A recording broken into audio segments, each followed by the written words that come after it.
ഇതിനെ കഴിഞ്ഞ 2-3 ദിവസമായിട്ട് PM ശ്രീയിലാണ് വലിയ ചർച്ചകൾ നടക്കുന്നത്. PM ശ്രീ ഒപ്പിട്ടതുമായി ബന്ധപ്പെട്ട് ശിവൻകുട്ടി പലതരത്തിലുള്ള നിലപാടുകളാണ് സ്വീകരിക്കുന്നത്. ഞാൻ തന്നെ അത്ഭുതപ്പെട്ടു പോയി. കാരണം നേരത്തെ അദ്ദേഹം ഇന്ന് രാവിലെ അദ്ദേഹം പറഞ്ഞൊരു പ്രധാനപ്പെട്ട കാര്യം എന്ന് പറയുന്നത് PM ശ്രീ ഒരു നിർബന്ധിത പദ്ധതിയല്ല, ചിലപ്പോൾ ഞങ്ങൾ അതിൽ നിന്ന് പിന്മാറും എന്ന് പറയുന്നു.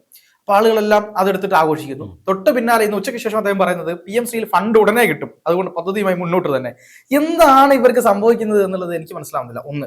രണ്ടാമത്തത്, PM ശ്രീ പദ്ധതിയുമായി ബന്ധപ്പെട്ട് CPIയുടെ നിലപാടാണ്. CPI വളരെ കൃത്യമായി ഇതിനെ എതിർക്കുന്നു, ഞങ്ങൾ ഇതിൽ നിന്ന് പിന്നോട്ടില്ല എന്നൊക്കെ പറയുകയും, പക്ഷേ ഉടൻ നടപടി, ശക്തമായ നടപടി, ഇപ്പം നടപടി എന്നൊക്കെ പറഞ്ഞുകൊണ്ട് പോകുന്ന CPIക്കും കാര്യമായ ഒരു വോയിസും എടുക്കാൻ പറ്റുന്നില്ല. ഇപ്പൊ പിണറായി കേരളത്തിൽ ഇല്ലാത്തത് കൊണ്ട് മാത്രമാണ് CPI ഇങ്ങനെ കളിക്കുന്നത്. നാളെ പിണറായി എത്തിക്കഴിഞ്ഞാൽ പിന്നെ ഒരു അക്ഷരം മിണ്ടാതെ CPIന്റെ പുറകിൽ നിന്ന് പോകും എന്നുള്ള കാര്യത്തിലാണ് ആളുകളൊക്കെ ഇങ്ങനെ പറയുന്നത്. എന്താ തോന്നുന്നത്? തീർച്ചയായും വാർത്ത പറഞ്ഞതുപോലെ CPIയെ കുറിച്ച് കേരളത്തിലെ രാഷ്ട്രീയ നിരീക്ഷകർ അല്ലെങ്കിൽ CPIയെ എതിർക്കുന്ന പ്രതിപക്ഷ രാഷ്ട്രീയ പാർട്ടികൾ പറയുന്ന ഒരു കാര്യമുണ്ട്. CPI കേരള രാഷ്ട്രീയത്തിലെ തിരുത്തൽ ശക്തിയാണ്. തിരുത്തൽ ശക്തിയല്ല, തിരുമൽ ശക്തിയായി മാറിയിട്ടുണ്ട്.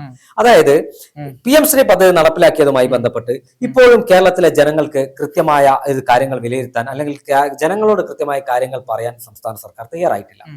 ഈ വിദ്യാഭ്യാസ വകുപ്പ് മന്ത്രി V ശിവൻകുട്ടി നാഴികയ്ക്ക് 40 വട്ടം നിലപാട് മാറ്റുന്നതല്ലാതെ ഒരു വാർത്താ സമ്മേളനം വിളിച്ചു. കാരണം PM ശ്രീ പദ്ധതിയെ കുറിച്ചുള്ള A to Z കാര്യങ്ങൾ കേരളത്തിലെ ജനങ്ങൾക്ക് അറിയില്ല എന്നതൊരു യാഥാർത്ഥ്യമാണ്. ആ ജനങ്ങളോട് ഈ കാര്യം പറയാൻ എന്തുകൊണ്ട് സർക്കാർ തയ്യാറാകുന്നില്ല? അതോടൊപ്പം തന്നെ ഈ വിഷയവുമായി ബന്ധപ്പെട്ട് പല ആളുകൾക്കും പല അഭിപ്രായമാണുള്ളത്. LDF കൺവീനർക്ക് ഒരു അഭിപ്രായം, വിദ്യാഭ്യാസ വകുപ്പ് മന്ത്രിക്ക് ഒരു അഭിപ്രായം, സർക്കാരിന് നേതൃത്വം നൽകുന്ന CPM-ന് MV ഗോവിന്ദൻ മാസ്റ്റർക്ക് മറ്റൊരു അഭിപ്രായം, ജനറൽ സെക്രട്ടറി MA ബേബിക്ക് വേറൊരു അഭിപ്രായം, SFIക്ക് ഒരു അഭിപ്രായം, DYFIക്ക് ഒരു അഭിപ്രായം. CPM-നകത്ത് പല അഭിപ്രായങ്ങളാണ്. TP രാമകൃഷ്ണൻ കഴിഞ്ഞ ദിവസം പറഞ്ഞത് പദ്ധതിയിൽ ഒപ്പിട്ടിട്ടുണ്ട്, ഞങ്ങൾ ആവശ്യമായ ഭേദഗതി വരുത്തും. TP രാമകൃഷ്ണൻ പറയുന്നു. MV ഗോവിന്ദൻ പറയുന്നത് കമ്മ്യൂണിസ്റ്റ് പാർട്ടിയുടെ എല്ലാ നയങ്ങളൊന്നും കേരളത്തിൽ നടപ്പിലാക്കാൻ പറ്റിയ ഒരു സർക്കാരല്ല ഭരിക്കുന്നത്, അതെന്തെങ്കിലും ആവട്ടെ. വിദ്യാഭ്യാസ വകുപ്പ് മന്ത്രി പാർത്ഥം പറഞ്ഞല്ലോ, രാവിലെ പറയുന്നു ഞങ്ങൾ പിന്മാറും, വേണ്ടി വന്നാൽ പിന്മാറും. ഉച്ചയ്ക്ക് പറയുന്നു ഞങ്ങൾ ഈ ഫണ്ട് സ്വീകരിച്ച് പദ്ധതിയുമായി മുന്നോട്ട് പോകും. വൈകുന്നേരം പറയുന്നു പദ്ധതിയെക്കുറിച്ച് ഞങ്ങൾ പഠിക്കും. ഇത് പഠിക്കാതെയാണ് ഒപ്പിട്ടത്. DYFI പറയുന്നു അതാ മറ്റേ ആർക്കും മനസ്സിലാകാത്ത വൈരുദ്ധ്യാത്മക ഭൗതികവാദം പല വഴിയിലാണ് DYFI സംസ്ഥാന സെക്രട്ടറി VK സനോജ് പറഞ്ഞത്. ഇന്നലെ രസകരമായ ഒരു കാര്യം, K സുരേന്ദ്രൻ, BJP മുൻ സംസ്ഥാന അധ്യക്ഷൻ K സുരേന്ദ്രൻ കോഴിക്കോട് നടത്തിയ വാർത്താ സമ്മേളനത്തിൽ അദ്ദേഹം പറഞ്ഞു, TP രാമകൃഷ്ണൻ LDF കൺവീനറുമായി ഞാനായിട്ട് നല്ല ബന്ധമാണ്, എൻ്റെ അടുത്ത സുഹൃത്താണ്. പക്ഷെ ഈ വിഷയത്തിൽ അദ്ദേഹം പറഞ്ഞത് ശരിയാണ്, അദ്ദേഹം അറിഞ്ഞിട്ടില്ല. TP രാമകൃഷ്ണൻ അറിഞ്ഞിട്ടില്ല. അത് K സുരേന്ദ്രൻ പറഞ്ഞ യാഥാർത്ഥ്യമാണ്. നമ്മൾ അതിനെ ചിരിച്ചു തള്ളേണ്ട കാര്യമല്ല. TP രാമകൃഷ്ണനോ MA ബേബിയോ ഈ സംഭവം ഒരു മന്ത്രി പറഞ്ഞിട്ടില്ല, അറിഞ്ഞിട്ടില്ല. ശിവൻകുട്ടി അറിഞ്ഞിട്ടില്ല. ഇതില് CPM-ന്റെ ചില ആളുകൾ K സുരേന്ദ്രനെ ട്രോളുന്നതും സുരേന്ദ്രനെ വിമർശിക്കേണ്ട സാഹചര്യമാണ്. K സുരേന്ദ്രൻ പറഞ്ഞത് 100% ശരിയാണ്. ചിലപ്പോ സുരേന്ദ്രനോട് അത് പറഞ്ഞത് ആരായിരിക്കും, ചിലപ്പോ DP ആയിരിക്കും പറഞ്ഞത്, ഞാൻ അറിയിട്ടില്ല പൊന്നു സുഹൃത്തെ. സുരേന്ദ്രൻ പറഞ്ഞതാ. TP രാമകൃഷ്ണന്റെ അടുത്ത സുഹൃത്താണ് അദ്ദേഹം, നല്ലൊരു മനുഷ്യനാണ്. പക്ഷെ നിങ്ങൾ അദ്ദേഹത്തെ കുറ്റം പറഞ്ഞത് അദ്ദേഹം അറിഞ്ഞിട്ടില്ല എന്ന് എനിക്ക് ഉറപ്പാണ്. സുരേന്ദ്രൻ പറയണമെങ്കിൽ കൃത്യമായ സോഴ്സ് വിവരം കിട്ടാൻ സുരേന്ദ്രൻ അത് പറയില്ല. അദ്ദേഹത്തിന് TP രാമകൃഷ്ണന്റെ കാര്യം മാത്രം എടുത്ത് പറയേണ്ട ആവശ്യം. അതുകൊണ്ട് ഇത് പിണറായി വിജയനും ശിവൻകുട്ടിയും മാത്രം അറിഞ്ഞ ഡീലാണ്. CPI-ക്കാർ അപ്പൊ പാർത്തമ്മ ചോദിച്ച പോലെ CPI-ക്കാർ കാലിട്ട് അടിച്ചിട്ട് ഒരു കാര്യമില്ല. മുഖ്യമന്ത്രി പിണറായി വിജയൻ ഇത് ഒപ്പിടാൻ അനുമതി കൊടുത്തിട്ടുണ്ട്. അദ്ദേഹം അതിൽ നിന്ന് പിന്നോട്ട് പോകും എനിക്ക് തോന്നുന്നില്ല. അല്ല, വേറൊരു കാര്യമുണ്ട്. ഇത്രയും പ്രധാനപ്പെട്ട ഒരു PM ശ്രീ പോലുള്ള ഒരു കരാറിൽ ഒപ്പിടാൻ പിണറായി വിജയൻ അറിയാതെ നടക്കൂ? ഒരിക്കലും ശിവൻകുട്ടിക്ക് അത്ര ധൈര്യം, അതിനുള്ള ധൈര്യം ശിവൻകുട്ടിക്ക് ഇന്ന് മന്ത്രിസഭയിൽ ആർക്കില്ല. അപ്പൊ മുഖ്യമന്ത്രിയുടെ ഓഫീസും കൃത്യമായ നിർദ്ദേശം കൊടുത്തതിന്റെ അടിസ്ഥാനത്തിലും വേറെ ആരോടും പറയണ്ട എന്ന് പറഞ്ഞതിന്റെ പുറത്തുമാണ് ശിവൻകുട്ടി പോയിട്ട് വാസുകിയോട് പോയിട്ട് എന്ത് ചെയ്യുന്നത്, നിങ്ങൾ പോയി ഒപ്പിട്ടോ എന്ന് പറയുന്നത്. മാത്രമല്ല വേറൊരു കാര്യം കൂടി ഇതിലുണ്ട് കേട്ടോ. അതായത് ഈ പിന്നെ വിദ്യാഭ്യാസ സെക്രട്ടറി കാര്യം ചെയ്തിട്ടുണ്ട്, നിയമോപദേശം തേടിയിട്ടുണ്ട്. നിയമോപദേശം തേടിയിട്ട് ആ നിയമോപദേശത്തിൽ പറയുന്നത് ഈ പറയുന്ന പോലെ നാഷണൽ വിദ്യാഭ്യാസ നയം, അതായത് ദേശീയ വിദ്യാഭ്യാസ നയം ഒരുപക്ഷെ ഇത് നടപ്പിലാക്കേണ്ടി വരും എന്ന് ഇതിൽ കൃത്യമായി പറയുന്നുണ്ട് എന്ന് അവർക്ക് നിയമോപദേശം കിട്ടിയിട്ടുമുണ്ട്.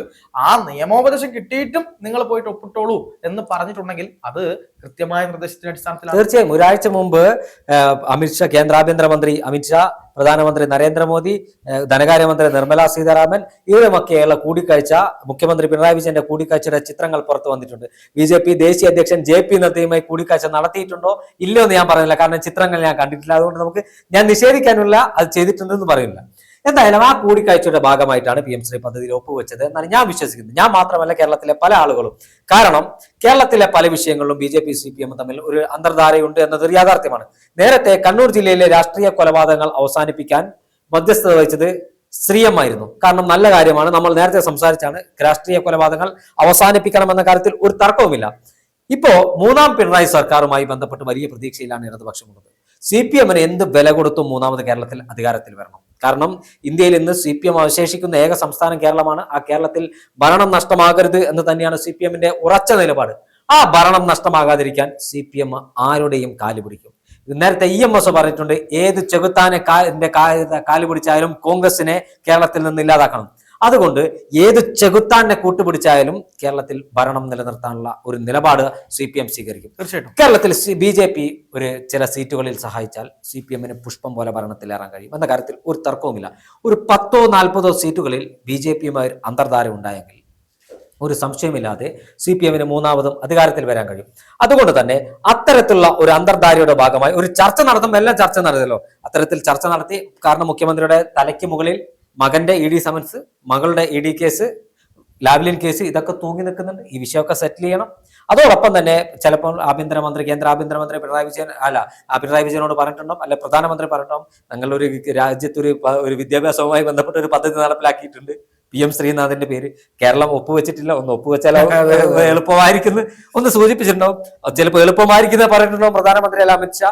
അദ്ദേഹം ഒപ്പുവെക്കാൻ ആവശ്യപ്പെട്ടുള്ള എളുപ്പമായിരിക്കുന്നില്ല പിണറായി വിജയൻ ഇവിടെ ഒപ്പുവിട്ട്. കാരണം നടക്കാൻ പറഞ്ഞല്ല, എന്താ പറയാ, കാരണം ഒപ്പുവെച്ചില്ലെങ്കിൽ ചിലപ്പം വിവേക് കിരൺ ജയിലിൽ പോകേണ്ടി വരും, മോള് ജയിലിൽ പോകേണ്ടി വരും, അല്ലെങ്കിൽ ചിലപ്പോൾ പിണറായി വിജയൻ തന്നെ ഈ ഏറ്റവും പ്രായം ഈ അവശതകൾക്കിടയിൽ ജയിലിൽ പോകേണ്ടി വരും. അത് മാത്രമല്ല, ഞാൻ അദ്ദേഹത്തെ കുറ്റം പറയുന്നില്ല, PM ശ്രീ പദ്ധതി നടപ്പില്ല. ഞാൻ നേരത്തെ പറഞ്ഞതുപോലെ ഈ പദ്ധതിയുമായി ബന്ധപ്പെട്ട കാര്യങ്ങൾ ജനങ്ങളോട് പറയണം.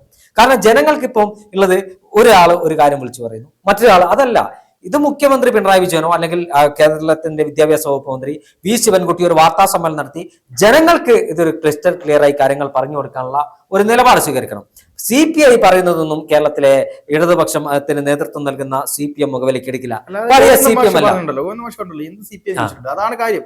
അത്രേ ഉള്ളൂ. കാരണം CK ചന്ദ്രപ്പനോ വെളിയം ഭാർഗവനോ CPIയുടെ സംസ്ഥാന സെക്രട്ടറി ആയിരുന്നെങ്കിൽ ഇന്ന് CPIയുടെ മന്ത്രിമാർ ഈ മന്ത്രിസഭയിൽ ഉണ്ടാകും. മന്ത്രിമാരെ ഏറ്റവും അറ്റ്ലീസ്റ്റ് മന്ത്രിമാരെങ്കിലും അവർ പിൻവലിച്ച് അവരുടെ പ്രതിഷേധം രേഖപ്പെടുത്തിയിരുന്നു. ബിനോയ് വിശ്വത്തെ ഇന്നലെ MN സ്മാരക മന്ദിരത്തിൽ പോയിട്ട് കണ്ടു. വിദ്യാഭ്യാസ വകുപ്പ് മന്ത്രി V ശിവൻകുട്ടി കണ്ടു. ഒരുപക്ഷെ മുഖ്യമന്ത്രി പിണറായി വിജയൻ വിളിച്ചിട്ടുണ്ടാവും, ഫോണിൽ വിളിച്ചിട്ടുണ്ടാവും.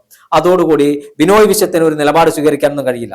ഞാൻ നേരത്തെ പറഞ്ഞല്ലേ, CK ചന്ദ്രപ്പനോ അല്ലെങ്കിൽ KE ഇസ്മയിലോ വെളിയം ഭാർഗവനോ ആയിരുന്നു CPIയുടെ സെക്രട്ടറി എങ്കിൽ ഏറ്റവും ചുരുങ്ങിയത് അവരുടെ മന്ത്രിമാരെ മന്ത്രിസഭയിൽ നിന്ന് പിൻവലിപ്പിച്ച് അല്ലെങ്കിൽ മന്ത്രിമാരെ ക്യാബിനറ്റ് യോഗത്തിൽ പങ്കെടുക്കുന്നെങ്കിലും വിലക്കുന്ന ഒരു തീരുമാനമുണ്ടായിരുന്നു. നിലവിൽ CPIക്ക് മറ്റൊരു നിലപാടും സ്വീകരിക്കാൻ കഴിയില്ല. ബിനോയ് വിശ്വത്തിന് മുഖ്യമന്ത്രി പിണറായി വിജയനും ഗോവിന്ദൻ മാഷും പറയുന്നത് കേൾക്കുകയല്ലാതെ മറ്റൊരു നിർവാഹവുമില്ല. AISF-കാരും AYF-കാരനും റോഡുമിൽ ചില 2 ദിവസം അടികൊള്ളും, അത് അടികൊണ്ടത് മെച്ചമെന്നല്ലാതെ അതിലപ്പുറം ഒരു നിലപാടും സ്വീകരിക്കാൻ കഴിയില്ല. പക്ഷേ ഇവിടെ എടുത്തു പറയേണ്ടത് SFI-യുടെയും DYFI-യുടെയും ഒരു ഗതികേടാണ്. അതിനിടയ്ക്ക് ഒരു കാര്യം കൂടി പറഞ്ഞോട്ടെ. അതായത് വ്യക്തിപരമായി ഞാൻ ഈ PM ശ്രീ പദ്ധതി എന്ന് പറയുന്ന പദ്ധതിക്ക് അനുകൂലമായിട്ട് നിൽക്കുന്നുള്ളൂ. ആ പദ്ധതിയെ പറ്റി മനസ്സിലാക്കിയത് കൊണ്ട് തന്നെ. പക്ഷേ ഞാനിവിടെ എതിർക്കുന്ന ഒരു കാര്യം എന്ന് പറയുന്നത്, PM ശ്രീ പദ്ധതിക്കെതിരായി കൊണ്ട് വ്യാപകമായ പ്രചാരണം ആദ്യം മുതൽക്കേ നടത്തിയ പാർട്ടി ഏതാണ്? CPM ആണ്. വളരെ കൃത്യമായ ആളുകൾക്കിടയിലേക്ക് എണ്ണി ഈ പദ്ധതിക്ക് ഇന്ന് പ്രശ്നങ്ങളുണ്ട് എന്ന് പറഞ്ഞ ആളുകളിലേക്ക് പറയുകയും അവരിൽ ഭയം ജനിപ്പിക്കുകയും അത് നടത്തിക്കൊണ്ടുവരുന്നത് അത് നടന്നു കഴിഞ്ഞാൽ ഇവിടെ വലിയ തരത്തിലുള്ള BJP രാഷ്ട്രീയമാണ് ഉണ്ടായി വരിക എന്നൊക്കെ പറഞ്ഞ് ജനങ്ങളെ പറ്റിച്ച് അവരിൽ നിന്ന് വോട്ട് വാങ്ങി. അതായത് കഴിഞ്ഞ ഇലക്ഷന് മുമ്പ് ആലോചിക്കണം, കഴിഞ്ഞ ഇലക്ഷന് മുമ്പ് വരെ ഈ ദേശീയ വിദ്യാഭ്യാസ നയത്തിൽ കൃത്യമായി ചർച്ച അവിടെ നടന്നിട്ടുണ്ട്.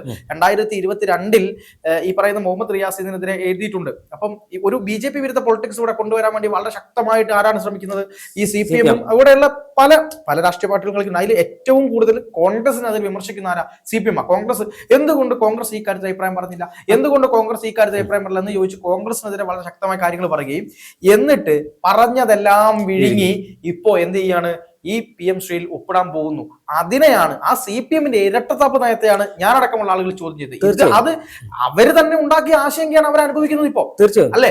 ബാക്കി കോൺഗ്രസോ മറ്റു രാഷ്ട്രീയ പാർട്ടികളോ പറയുന്നത് അവർക്ക് അധികാരമുണ്ട്, അർഹതയുണ്ട് എന്ന് വിചാരിച്ചോ. പക്ഷെ ഇവരുടെ നിന്ന് തന്നെ CPI-യിൽ നിന്ന് തന്നെ ഉയർന്നു വരുന്ന ആക്ഷേപം എന്താ? CPI-ക്കാർ നിങ്ങൾ തന്നെയല്ലേ ഞങ്ങളോട് പറഞ്ഞത് ഇത് ഇത്രയും വലിയ പ്രശ്നമാണെന്ന്, എന്നിട്ട് നിങ്ങൾ എന്നെ പോയിട്ട് ഒപ്പിടുന്നു. അപ്പൊ ശിവൻകുട്ടി പറഞ്ഞു ഞാനത് മാറ്റിയല്ലോ. പ്രതിപക്ഷ നേതാവ് VD സതീശൻ ഇന്നലെ കൃത്യമായി കാര്യം പറഞ്ഞു. കേന്ദ്രത്തിൽ നിന്നും ലഭിക്കേണ്ട ഫണ്ട് നഷ്ടപ്പെടുത്തേണ്ട സാഹചര്യമില്ല. ഞാൻ ആ നിലപാടിലാണ്. കേന്ദ്രത്തിൽ നിന്ന് സംസ്ഥാനത്തിന്റെ വിദ്യാഭ്യാസ മേഖലയുടെ വളർച്ചയ്ക്ക് വേണ്ടി ഫണ്ട് ലഭിക്കുന്നത് നഷ്ടപ്പെടുത്താം. പക്ഷേ ഒരു ഭാഗത്ത് ജനങ്ങളോട് പറയുന്നു PM ശ്രീ പദ്ധതി നടപ്പിലാക്കില്ല. ഈ പേര് പറഞ്ഞ SFI-കാരനെ കൊണ്ടും DYFI-കാരനെ കൊണ്ടും മുദ്രാ വിളിപ്പിച്ച് അതിനുശേഷം ഇത്തരത്തിൽ ഒരു നിലപാട് സ്വീകരിക്കുന്ന ഇരട്ടത്താപ്പ് നയത്തെ കേരളം ചർച്ച ചെയ്യണം. അത് തന്നെയാണ് ചർച്ച ചെയ്യപ്പെടേണ്ട വിഷയം.